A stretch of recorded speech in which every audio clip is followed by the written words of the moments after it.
Olá pessoal, aqui é o Velgas. Hoje é dia 21 de setembro de 2025.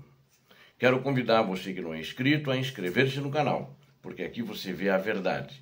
Peço a todos que deem um like, vocês assim ajudam muito o canal. Peço por favor, aqueles que gostarem, não esqueçam de dar um like, para que o YouTube possa distribuir para mais pessoas. E também compartilhem.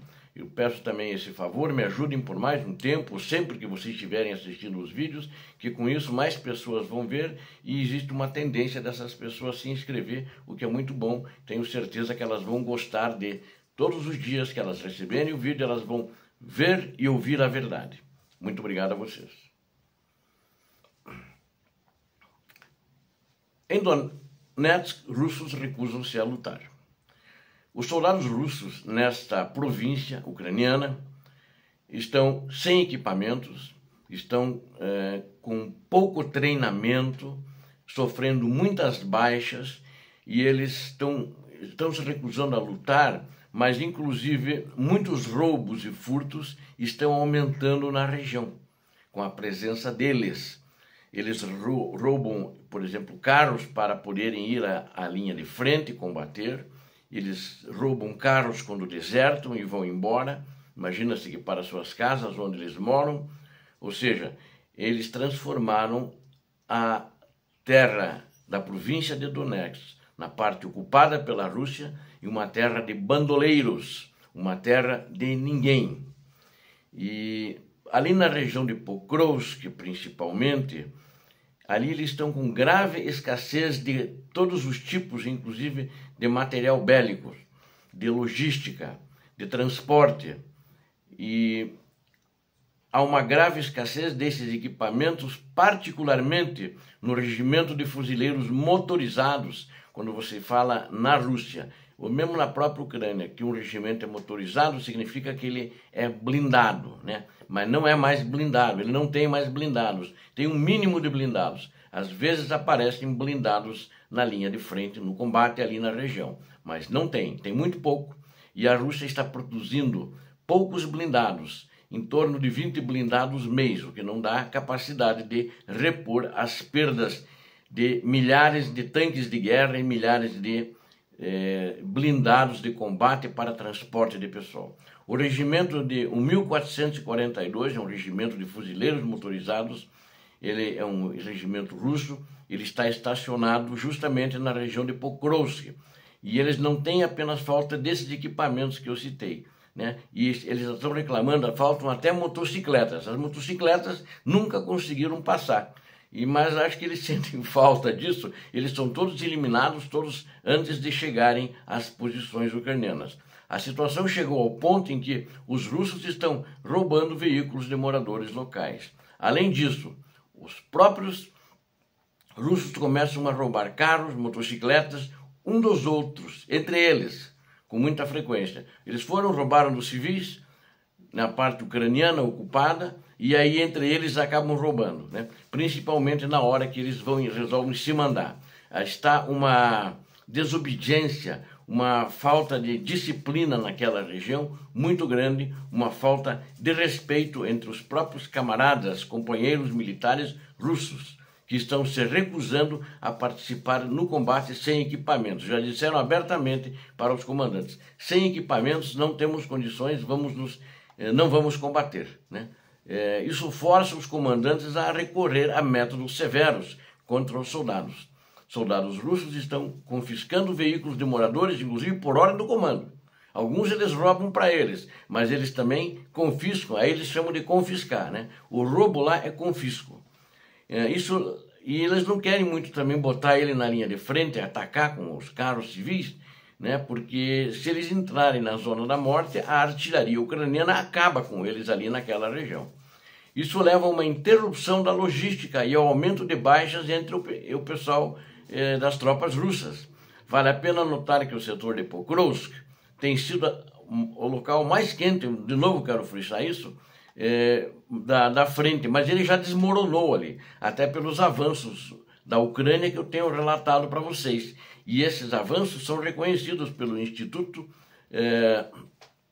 da guerra, de estudos da guerra americano e pelas inteligências britânica, americana e das europeias também. E apesar disso, ele está tentando cercar Pokrovsk ainda, só que não chegam a conclusão nenhuma. Quando ele tinha material bélico, muitos tanques, eles não conseguiram. O equipamento deles foi destruído, a logística foi destruída, né? E vocês sabem que ali tinha concentrado uma grande, grande, antes de iniciar o verão, de tropas. Está em outono ainda, né? No outono não, perdão, na primavera. E ela é uma situação muito grave ali naquela região de Pokrovsk, porque eles não conseguiram, foram destruídos, tentaram chegar a Dnipropetrovsk, não conseguiram também. Eles aumentaram drasticamente as atividades militares ali na região de Dobrupilha, Pokrovsk, Dnipropetrovsk, que já é uma outra província, Dnipropetrovsk, não conseguiram nada, conseguiram apenas baixas muito grandes entre o seu pessoal. Os russos dobraram o número de ataques, inclusive, e principalmente em Dobrupilha. E os combates estão prosseguindo ali na região de Pokrovsk e notadamente nas vilas de Rusin Yar, Sufivka, Shakov, Novoye Shakov, Vladimirovka, Sukhtetsk, Poltavka, Novopavlovka, Zolotei, Kolodets, ou seja, eles estão brigando ali e não conseguem passar essas vilas. Eles não conseguem chegar a Pokrovsk. Então, e é porque agora a Ucrânia reforçou com tropas mais experientes que ela tinha, que eu relatei agora nos vídeos anteriores, inclusive o Corpo de Exército Azov, a Segunda Legião Estrangeira, né, onde os brasileiros participaram, estão participando, e os russos também tiveram o seu maior avanço no sul de Donetsk, ou melhor, tentaram, né, onde eles tentam chegar da região de Dnipropetrovsk. E empacaram, não conseguem, foram expulsos diversas vezes pelos ucranianos, eles só avançam e recuam, né? Eles conseguiram recapturar algumas posições, os ucranianos, mais de 3 quilômetros quadrados só ali na região de Konstantinivka e mais 7 quilômetros quadrados na região de Sumy agora nos últimos 2 dias. Ao mesmo tempo, há relatos que em meio à desaceleração, as perdas do exército russo são enormes.